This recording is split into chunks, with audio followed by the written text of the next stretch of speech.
En el corazón de Ciudad Bolívar, un lugar que antes fue colegio, hoy florece como esperanza para el territorio.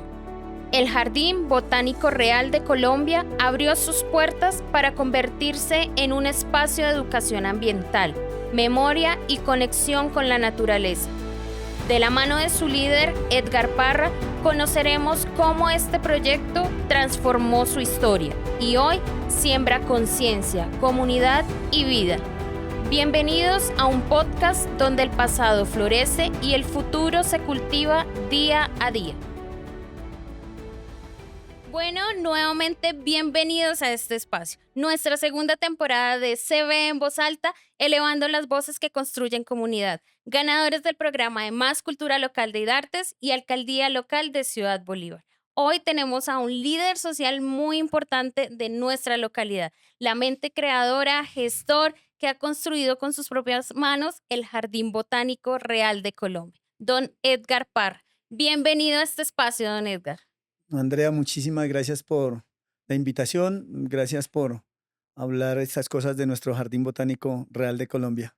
Claro que sí, para nosotros es muy importante reconocer las acciones que hacen las organizaciones y sobre todo lo que usted ha hecho por nuestro territorio. Queremos saber, para empezar, quién es Edgar Parra.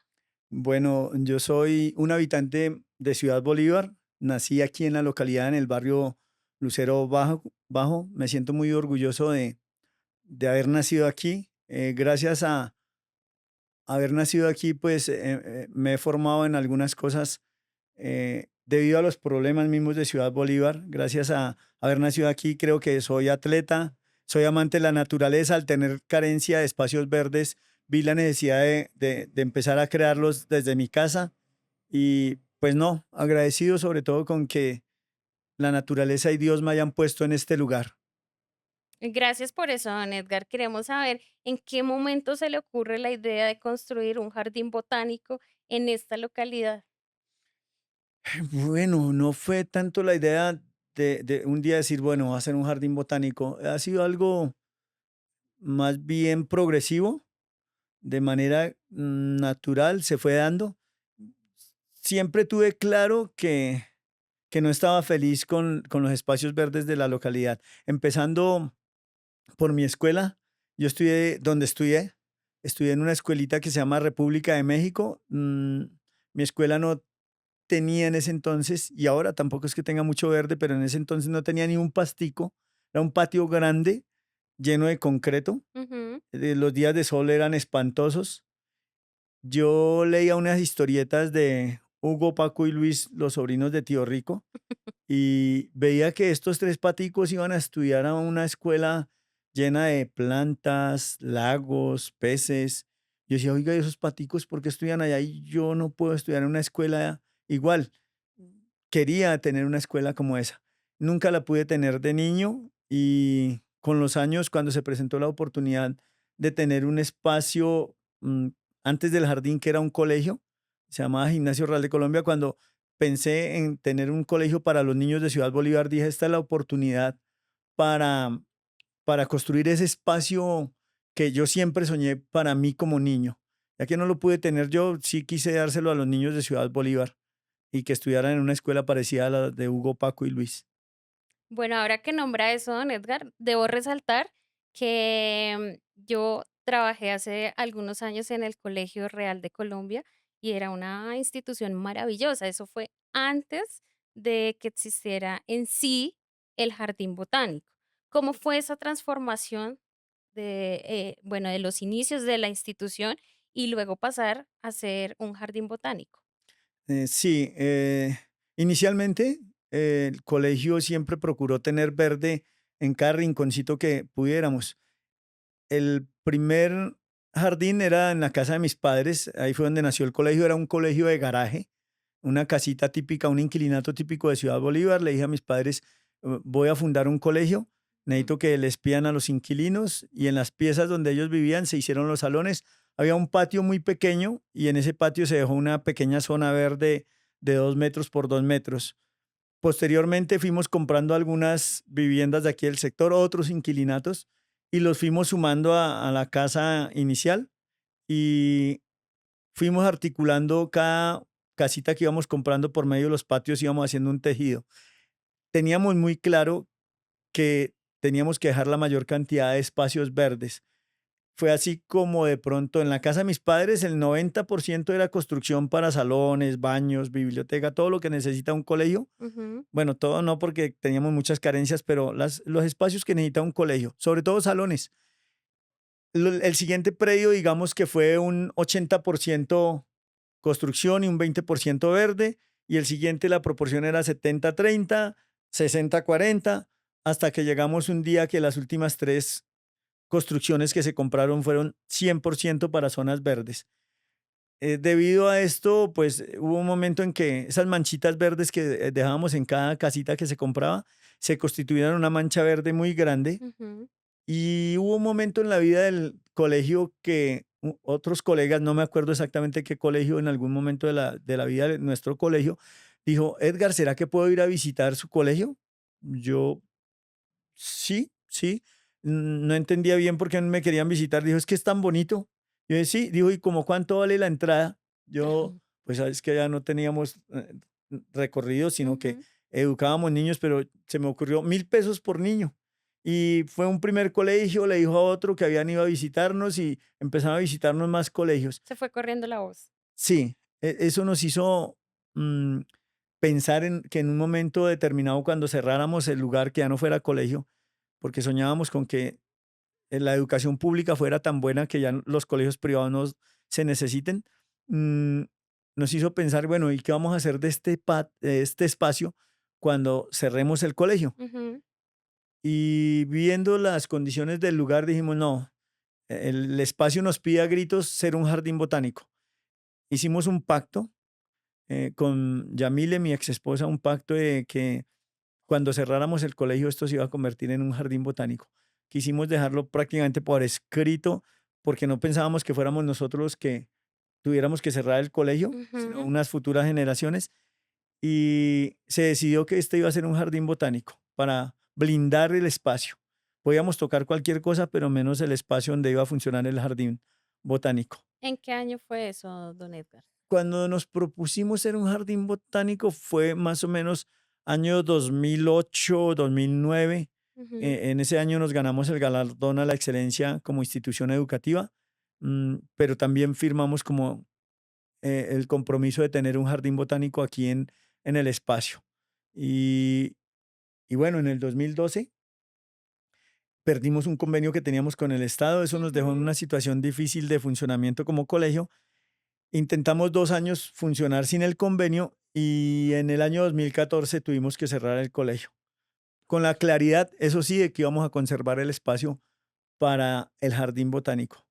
Tuvimos unos 7 años, 7, 8 años de duelo y en el año 2020 nos pusimos a pensar cómo hacer el jardín botánico, casi en medio de la pandemia.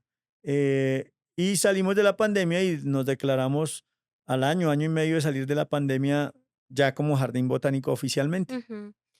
Además de los retos que nos dejó la pandemia a los educadores y a las instituciones en general, ¿qué otros retos tuvieron que enfrentar? Ujú.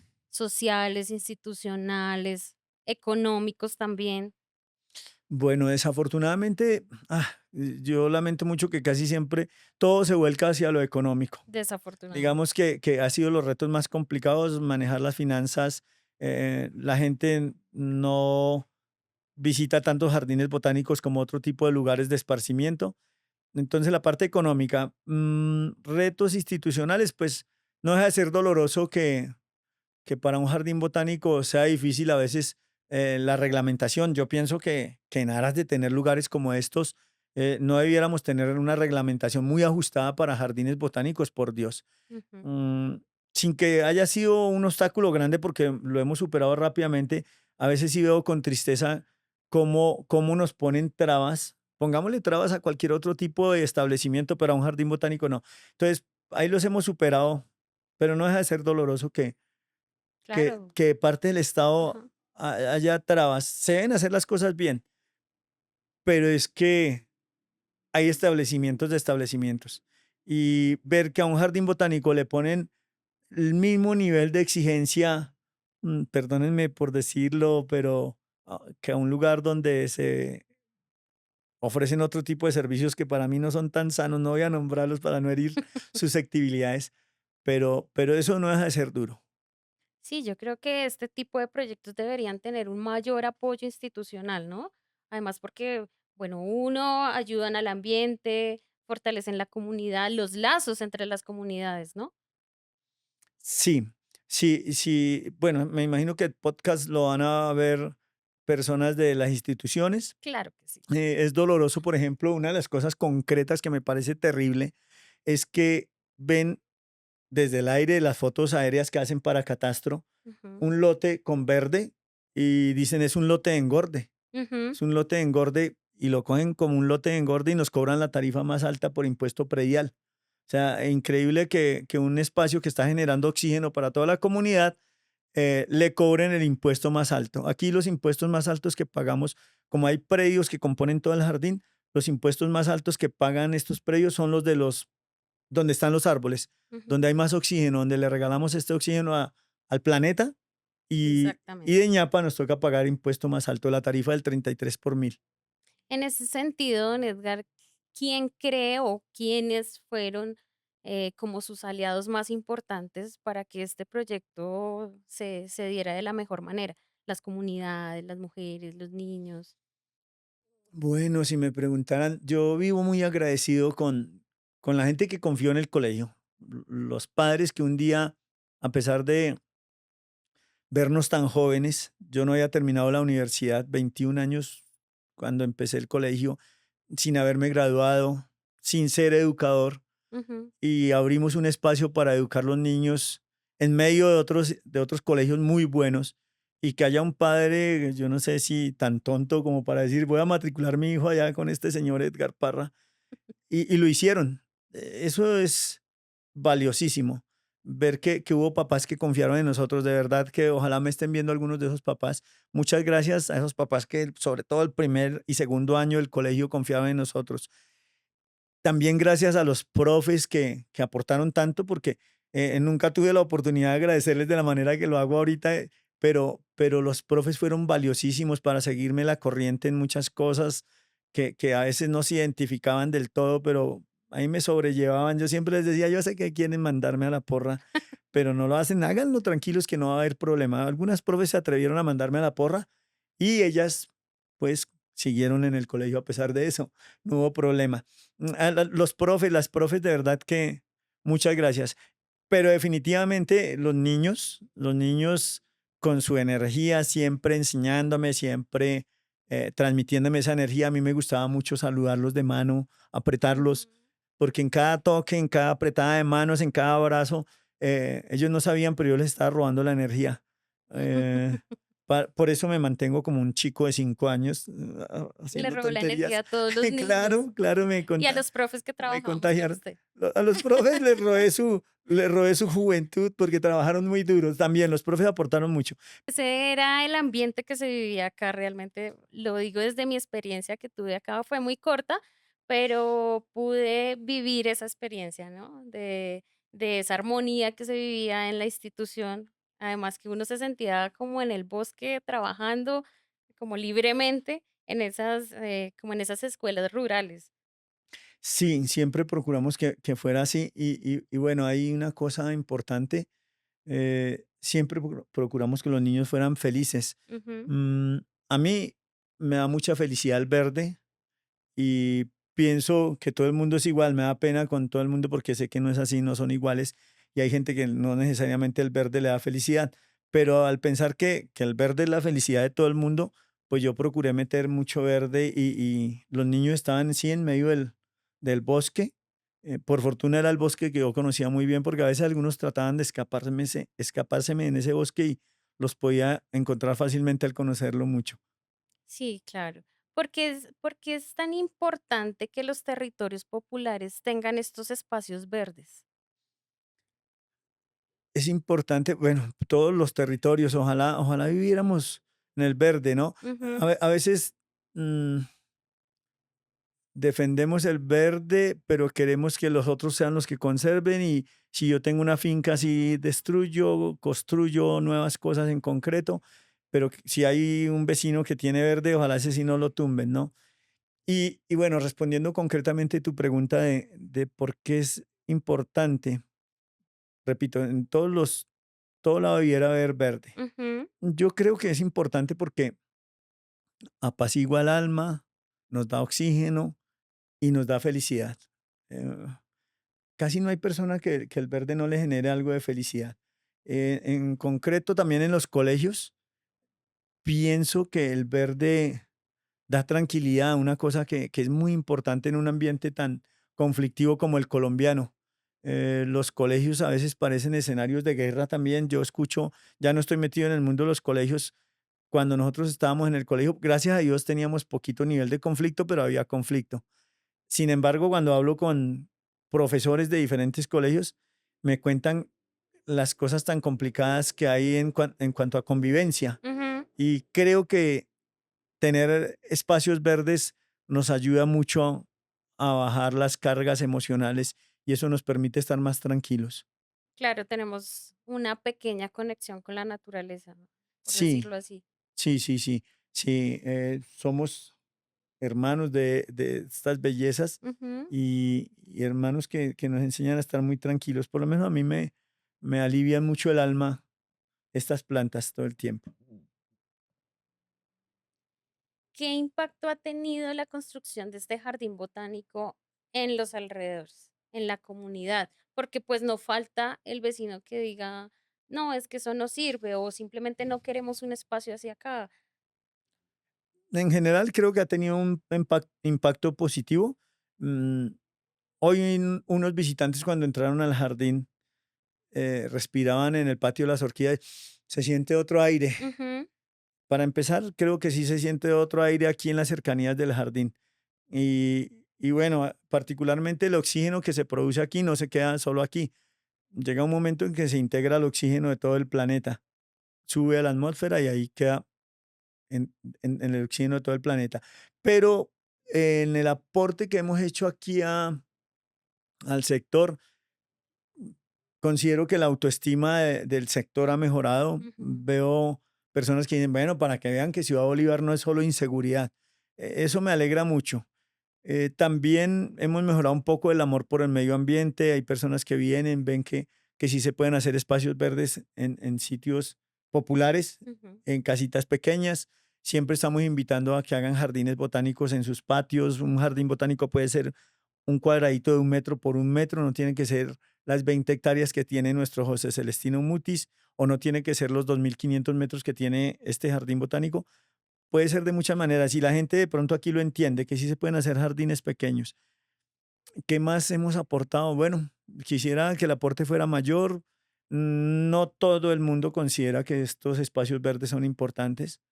Algunas personas inclusive piensan que por las plantas es que se generan los zancudos, Ujú. cosa que no es así porque para que haya zancudos tiene que haber agua estancada y en el agua estancada ponen los huevos los zancudos. Eso lo aclaro por si me están viendo los vecinos que todavía piensan que por tener el jardín es que hay zancudos en el entorno. No, desde que no haya agua estancada los zancudos no se propagan. En ambientes de jardinería se propagan las mariposas, por ejemplo, las abejitas, que son insectos Ujú, muy, muy positivos.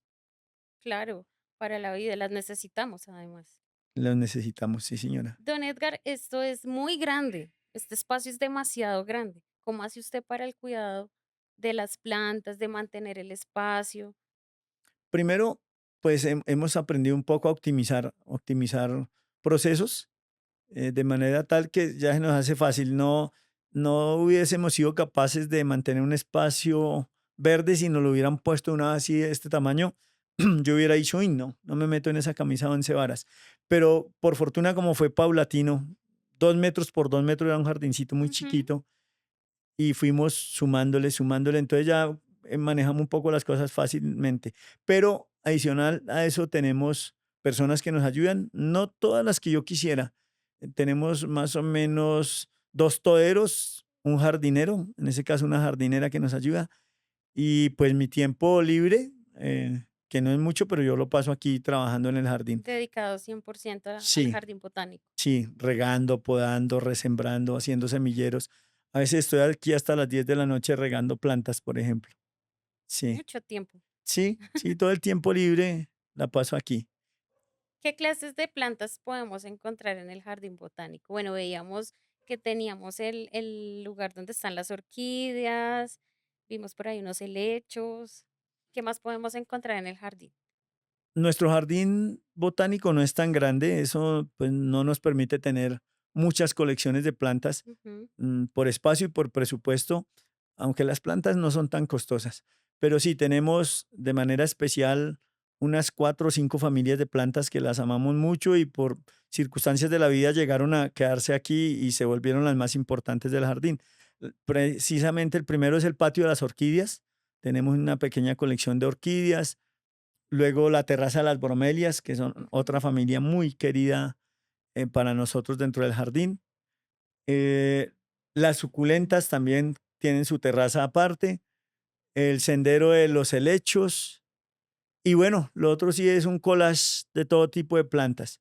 Pero esas 4 familias son las que más tenemos.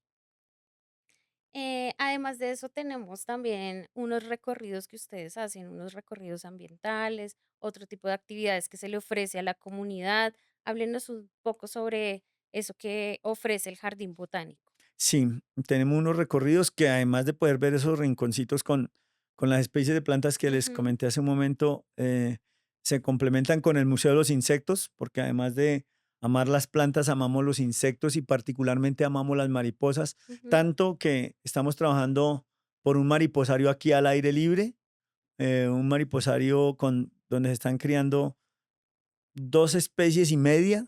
Digo 2 especies y media porque hay dos que ya están muy bien posicionadas, que son la espejito del curubo, que es una mariposa de este territorio, y la mariposa de la col, que sin ser del territorio bogotano originalmente, ya se encuentra reproduciéndose aquí en forma. Y está llegando una nueva especie que se llama saltarina a las de hoz pálida. Empezó a llegar hace 2 años más o menos ujú. y cada vez vemos más mariposas de esa especie. Entonces tenemos el mariposario. Adicional también tenemos un túnel de acuarios, tenemos el laberinto de las mariposas donde ellas queremos que vuelen, pero no vuelan tanto allá como yo quisiera, no me hacen caso. Y algo que nos regaló la naturaleza es el nacimiento de agua que está en uno de los predios del jardín, agua que Ujú. viene del páramo de Sumapaz por debajo de la tierra y brotó aquí, que es una maravilla. Okey, o sea, cuéntenos un poco cómo es ese recorrido de que hace el agua para llegar hasta este espacio. Sí, nosotros estamos aquí en más o menos en el corazón de Ciudad Bolívar y el corazón del páramo queda más o menos a 70 kilómetros. Ujú, Eh, para nadie es un secreto que dicen algunos que es la fábrica de agua más grande del mundo, lo cual a mí me gusta escucharlo porque si la fábrica de agua más grande del mundo es la que me nutre a mí, pues tenemos agua ojalá para siempre. Ah, cosa que a veces me da miedo. Pero entonces sí. llueve, se infiltra el agua en el páramo, penetra bien las montañas, se purifica y se viene subterráneamente, es Ujú. parte de la cuenca del río Tunjuelito y brota en uno de nuestros predios aquí en el jardín. Y ahí podemos hablar ya de un espacio muy importante y muy creativo, que es la piscina, ¿no? Tenemos una piscina Sí, que es con el agua que baja del páramo. sí, sí, que bueno, más que una piscina es un cenote. Ajá. Los cenotes, para quien no sabe qué son, son unos abismos llenos de agua según la lengua maya, que es donde se originó el término cenote y es la región donde más cenotes hay. En la península de Yucatán, hace 60 millones de años, dicen los expertos, se estrelló un meteorito contra el planeta, pues un meteorito gigante abrió un hueco que se ve desde el cielo muy grande, ahí en la Ujú. península se alcanza a ver casi el tamaño de la piedra que se estrelló contra el planeta y no solamente dejó ese gran cráter que se ve desde arriba, sino que internamente la Tierra también sufrió fracturas y en esas fracturas empezó a penetrar agua, lluvia, Ujú. agua dulce. Alguna de esa agua se ha quedado depositada en unos depósitos de aguas muy grandes que inclusive algunos están conectados con el mar. Es toda una Okey. red de Hídrica. charcos, sí. Ajá. La mayoría corre de largo hasta el océano Pacífico, Atlántico, ahí me pierdo, no les voy a decir eso con certeza porque me confundo y les doy el dato mal. tengo que verificar. Pero llega al océano y sigue, siempre está ese recorrido. En la península de Yucatán hay más o menos 10.000 cenotes, 10.000 cenotes, muchísimos. En Ujú. Colombia debemos tener más, pero este es el primero declarado como cenote. Ajá. Queremos seguirlo perfilando, más que una piscina tenemos es un cenote. ¿Y qué lo llevó a crear un cenote en medio de Ciudad Bolívar? Una vez más, la fuerza de la naturaleza, Ujú. empujándonos a hacer cosas. Siempre me dicen, ¿y cómo se le ocurrió esto? Sí. Yo casi que pienso, no se me ocurrió. Es que era obvio, la naturaleza diciendo, hay que hacer esto, hay que hacer esto. ¿Y por qué digo una vez más? Porque casi siempre han sido las cosas empujados por algo que pasa. En este caso teníamos niños que les gusta el agua. Además teníamos un colegio que se llamaba Gimnasio Real de Colombia que les había prometido a los niños natación en todos los Ah, cursos okey. y no lo habíamos podido cumplir. Cuando apareció el charco, perdón, apareció el nacimiento, vimos la posibilidad de hacer el charco, hacer la piscina y poder cumplir con esa, hasta el momento, falsa publicidad porque Sí. no cumplimos a cabalidad al principio con la publicidad que pusimos en el aviso del colegio. Natación en todos los cursos. Les dictamos una vez natación al año porque teníamos que alquilar una piscina externa. Era Claro. muy costoso, nos quedaba lejos el transporte y la naturaleza nos puso la solución para la piscina aquí en el mismo colegio. Entonces, era casi que obvio que lo que había que hacer era eso, una piscina, un cenote. Tenemos niños, tenemos una publicidad que decía natación en todos los Natación, cursos, sí. los niños son felices con el agua, entonces no Además había. que es el sueño de todo niño en el colegio, ¿no? Tener una piscina en su colegio. Sí, Bueno, sí, piscina entre comillas. sí, tanto que los personeros, muchas Sí. veces esa es la promesa, como ya están aprendiendo de los políticos grandes, ellos hacen promesas de ese calibre, ¿no? Entonces prometen piscina para todos los niños. Aquí, pues en esos días no había personero, lástima, porque hubiera podido hacer yo un trato con el personero. Claro, Sí, claro. Ahí sí, podríamos decir diles que que una sí. piscina Sí, que sí les cumplía a los sí, niños. y que voten por ti, hijo mío. Don Edgar, ¿cómo conecta usted este proyecto tan grande con la identidad, la memoria y la resistencia de la localidad de Ciudad Bolívar? Mm, bueno, la resistencia de Ciudad Bolívar. Me gusta el término resistencia. De hecho, además de ser jardinero, soy un corredor de resistencia, de largo aliento de fondo. Desde que tenía 14 años empecé a escuchar la palabra resistencia. Ujú. Cuando me dijeron en el colegio, Parrita, usted puede ser un corredor de resistencia. Sí, ¿cómo lo asocio yo el proyecto? Bueno, el mundo nos exige resistir, el mundo necesita tantos cambios eh, que tenemos que resistir tentaciones, resistir tantas ideas que nos bombardean en un sentido o en otro y, y aportarle al mundo. Yo creo que lo más importante es la acción. A veces veo con mucha tristeza, hablar es fácil, hablar. Yo cuando estuve en la Universidad Nacional, y precisamente ahí nació toda esta idea, eh, Ujú. pensaba que veía que lanzaban piedra y eso, y yo decía, hombre, yo también tengo que hacer algo, pero pensaba que no era la Lanzar resistencia. piedras. La resistencia no es por el lado de lanzar piedra, Ujú. la resistencia no es por el lado de hablar carreta. Lo que necesitamos es esa acción. Ujú. Necesitamos educación, sobre todo de buena calidad. Por eso nació el Gimnasio Real de Colombia, porque dijimos necesitamos educación. Es la mejor forma de resistir con educación. Educación que lleve a los niños a solucionar tantos problemas. Necesitamos buenos empleos, necesitamos empresas, necesitamos proyectos que les permitan a nuestra gente emplearse cerca a sus casas con buenos sueldos y estas cosas. Tener Sí, oportunidades, tener ¿no? Que los oportunidades. jóvenes también tengan ese tipo de oportunidades. Sí, sí, y esas, creo que la muestra de resistencia más grande es crear esas oportunidades. Eh, Crearlas cada uno desde su ser, desde su espacio. Queremos cambiar el mundo y definitivamente los últimos años de mi vida, los últimos 2 o 3 años, he entendido por fin, porque sufría mucho al ver que no he podido cambiar el mundo tanto como quisiera. Cerramos el colegio, yo soñaba con ese colegio cambiar el mundo. Ujú, En 15, 20 años que el mundo sea diferente. Y me di cuenta que no, cerramos el colegio y el mundo siguió muy parecido. Por fortuna cambiamos el mundo de algunos de nuestros estudiantes, ujú, no el de todos, pero seguía sufriendo y últimamente me puse a pensar, no, es que el mundo lo hacemos entre todos y lo que nos corresponde es que cada uno el pedacito de mundo que tenemos lo transformemos. Entonces la mejor muestra de resistencia es cambiar el pedazo de mundo que tenemos. Los 20 metros cuadrados que me circundan, que sean una belleza.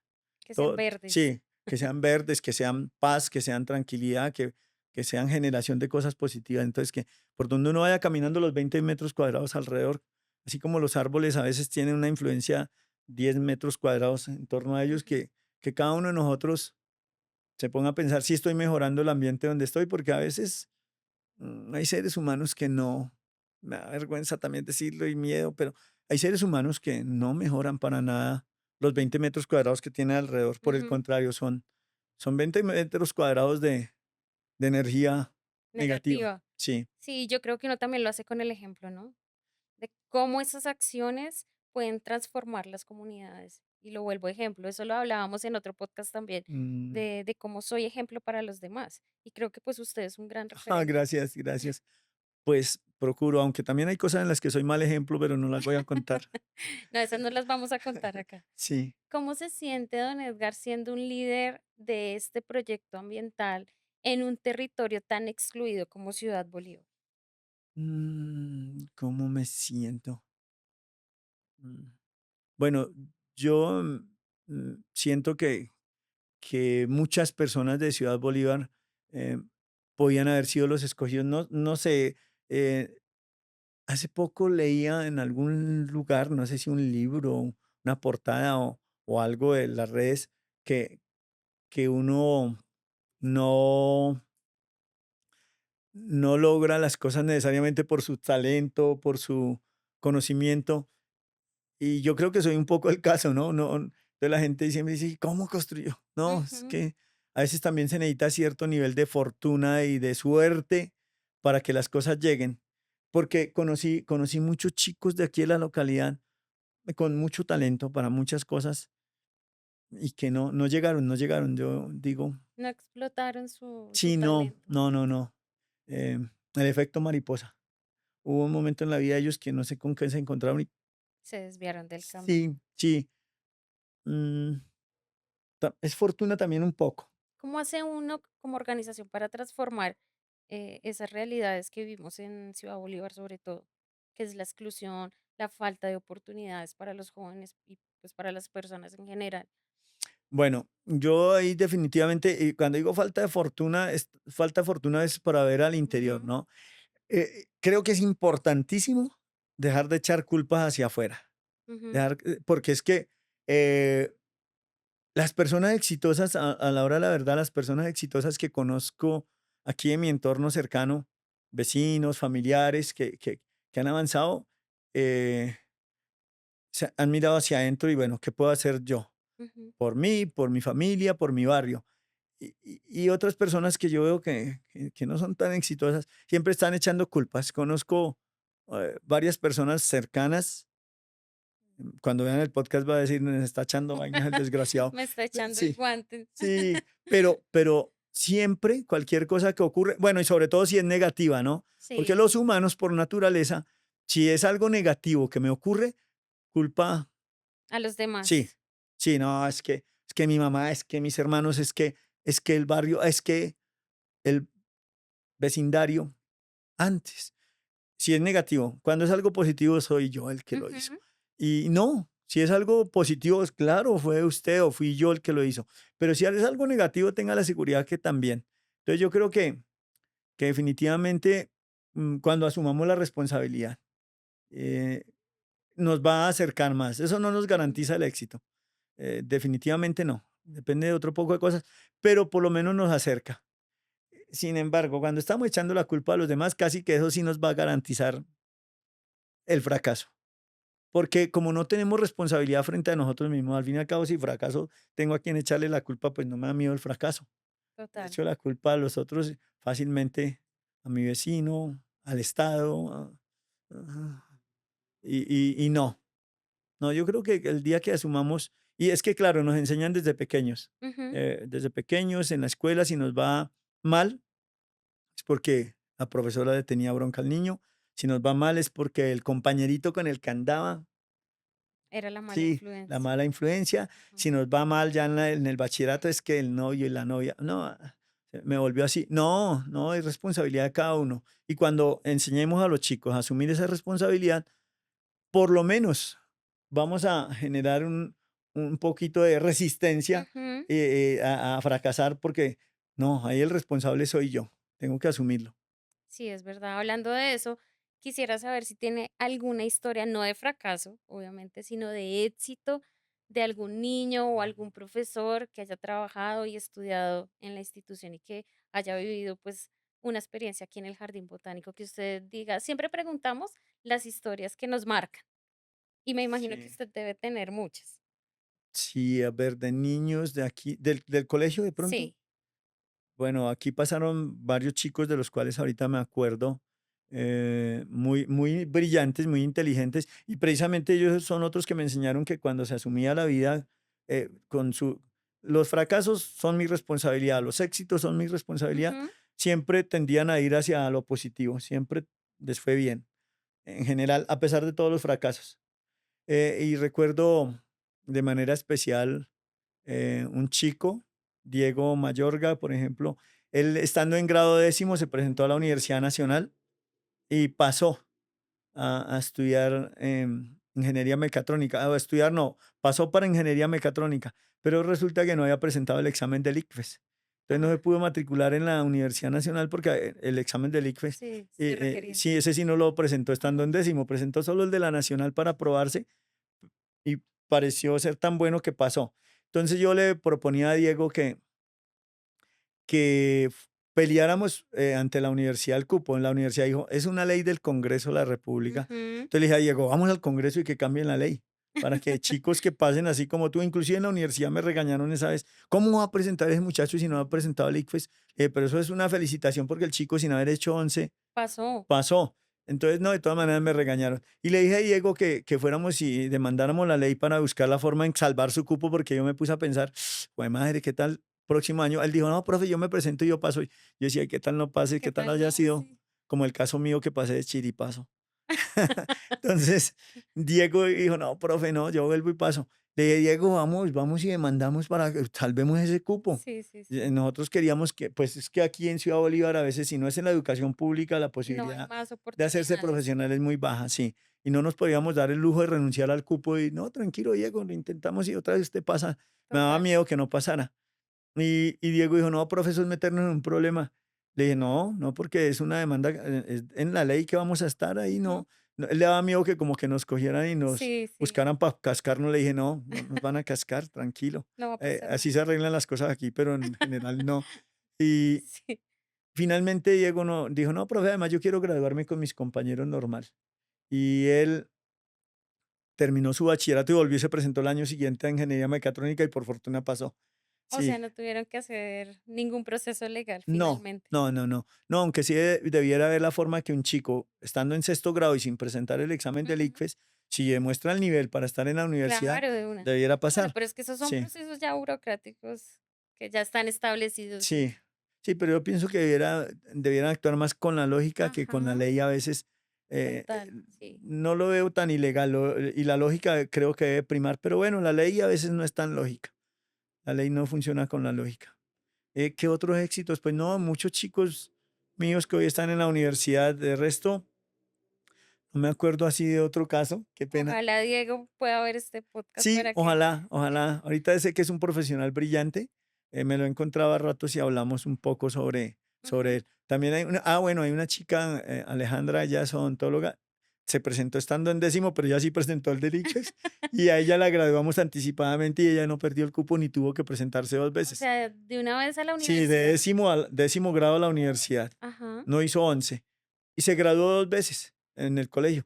Una vez cuando la graduamos en décimo para ujú, que pudiera sí, matricularse en la nacional y otra vez cuando se graduaron sus compañeritos un año después. O sea, ya estaba en segundo semestre y se vino al colegio a graduarse simbólicamente para estar con sus compañeros en la foto y en la fiesta. Ese es un ejemplo, por ejemplo, para que las demás instituciones tomen en cuenta, ¿no? Que es apoyar a los estudiantes, a los jóvenes, para que tengan unas oportunidades de salir adelante. Claro, podría ser, podría ser. Y fuera eso, desde pequeños hay que preguntarle a los chicos, ¿qué carrera vas a estudiar? Ujú. ¿Qué carrera vas a estudiar? Pero ese es un tema crítico, el tema de la educación. Sí.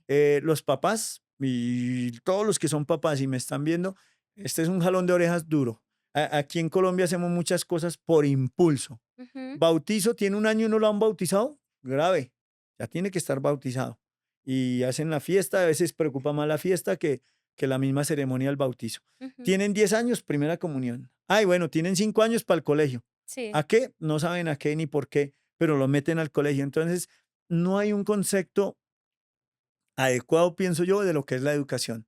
Eh, Hay que tener claro de qué nos sirve la educación. La educación sí definitivamente es un gran cambio el que nos brinda. O sea, nos da la oportunidad de cambiar el mundo. ujú, Con educación no hay otra opción, pero hay que tener claro por qué se educa uno. No es porque tiene los 10 años y debe estar en quinto de primaria. No es porque tiene los 17, 18 y en la universidad. Entonces, dejar de hacer las cosas tanto por impulso y tener claro por qué. claro, todo se vuelve como muy mecánico Sí, y sí, estamos acostumbrados es a eso. Y no nos damos cuenta que de fondo hay otras cosas mucho más importantes para aprender en la escuela, ¿no? sí. No simplemente aprender a sumar, aprender a escribir, a leer, todo en su momento. Y hay otras cosas más importantes, por ejemplo, la parte emocional, que era lo que trabajaba el Gimnasio Real de Colombia, ¿no? Procurábamos. Sí, y si la parte emocional está bien, en el colegio nos pasaba algo muy bonito, pienso, y es que no hacíamos pre-ICFES, no hacíamos pre-Universidad Nacional, o sea, no los entrenábamos para pasar exámenes, eh, nos divertíamos mucho, Ujú.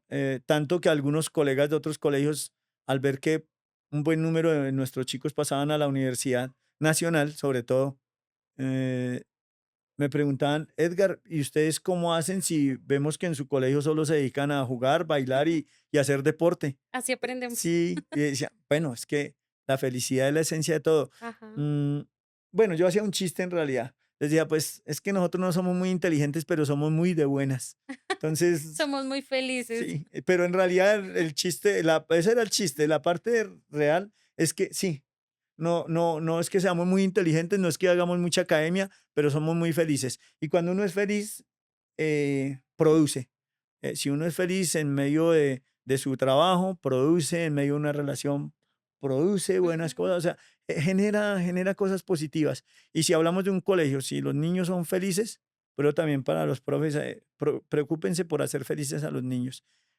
Es triste ver cómo muchos niños van al colegio, incluyéndonos en el Gimnasio Real de Colombia. A veces les preguntaba yo a los niños, ¿y qué es lo que más te gusta del colegio? La piscina. Y los que no les gustaba el agua fría, la cancha sintética.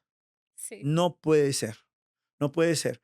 Otros, no, mis amigos, es que puedo chismosear, es que puedo tener novio o novia. No puede ser. Ujú. La esencia de un colegio debe ser lo académico. Y en el colegio Gimnasio Real de Colombia, que era un colegio que procuraba que fueran felices, nombraban otras cosas menos lo académico. Eso me entristecía porque sí debemos darle felicidad a los niños. Ojalá dijeran, no, los profes, el director, oiga, nunca ninguno dijo el director. Nunca dijo que les gustaba el colegio por verme a mí. No, No les gustaba otras cosas. sí, me imagino, pero bueno, tendré que preguntarles qué pasaba entonces conmigo. Va a tocar preguntarles por medio del podcast Sí. ahí. Don Edgar, ¿qué sueña usted para el Jardín Botánico Real? Bueno, en cuanto al aspecto físico, sueño con llenar todos los muros de jardines verticales. Sueño con transformar el cenote en un ambiente mucho más natural, en un ambiente más salvaje, que cuando entren aquí se pierdan y crean que entraron a una quinta dimensión, porque si estaba Sí. yo en un ambiente de calle, que ojalá las calles también fueran así, pero esto es imposible ahorita en el corto plazo por lo menos. Ujú. Entonces, que entre la gente aquí y se sientan que entran a un mundo de fantasía. Y como objetivo grande que buscamos, ser uno de los, esto suena duro, me cuesta hasta trabajo decirlo porque me comprometo, pero además sí tengo el compromiso del alma y es hacer de este lugar uno de los 3 lugares más turísticos de Bogotá. Esas son palabras enormes, palabras grandes. Cuando estoy aquí adentro, lo digo con mucha tranquilidad, menos mal la entrevista hoy la están haciendo aquí, entonces lo puedo decir tranquilo. Cuando estoy en Monserrate, cuando estoy en el Jardín Botánico José Celestino Mutis o cuando estoy en el Museo del Oro o en la Quinta de Bolívar, y pienso en estas palabras, digo, hijo de madre, soy muy atrevido, muy abusivo o iluso, pero no, no creo, hay que trabajar duro, pero sí tenemos el sueño de ser uno de los 3 lugares más turísticos de Bogotá. Que nos visiten o no nos visiten cantidad de gente, no sé, pero sí que tengamos las condiciones como para poder decir, sí, somos uno de los 3 lugares más turísticos de Bogotá. Y así va a ser. Así va a ser. Sí, hay que soñar en grande. Sí, sí, sí. Para cerrar, ¿qué mensaje le daría a las personas que aún no conocen este maravilloso espacio y que creen que Ciudad Bolívar es solamente inseguridad, violencia, que no tiene espacios seguros, que no tiene espacios verdes? Bueno, les invito a que se den la oportunidad de conocer Bogotá eh, en su verdadera magnitud. Bogotá no es solo el norte, no es solo la Candelaria, no es solo el sur.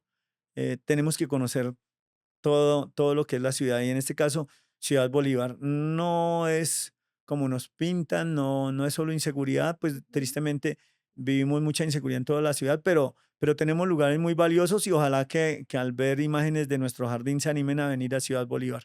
Y hay otros lugares también para conocer fuera del Jardín Botánico. Hay personas maravillosas aquí en Ciudad Bolívar que vale la pena que conozcan. Si quieren empezar por el Jardín Botánico Real de Colombia, bienvenidos.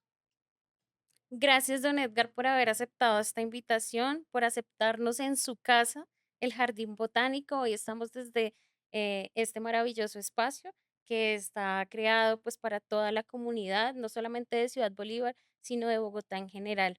Queremos darle las gracias por eso, por sus palabras, por contarnos su experiencia y queremos invitarlos a ustedes para que nos sigan en las redes sociales. Recuerden que somos ganadores de Más Cultura Local, de IDARTES y Alcaldía Local de Ciudad Bolívar. Don Edgar, por favor, una invitación para que los sigan en sus redes sociales, para que vengan al Jardín Botánico y sigan estas iniciativas. Bueno, los queremos invitar a que nos visiten, a que nos conozcan inicialmente a través de las redes sociales del jardín. Aparecemos así en Facebook, Instagram, YouTube, en Google también hay muchos videos. Nos hacen muchas noticias de televisión, por fortuna. Aparecemos como Jardín Botánico Real de Colombia. Por favor, búsquennos, miren lo que somos ahí y anímense a venir. Los esperamos. No se pierdan este episodio y muchas más historias que queremos contar de la localidad de Ciudad Bolívar. Gracias por escucharnos y por vernos.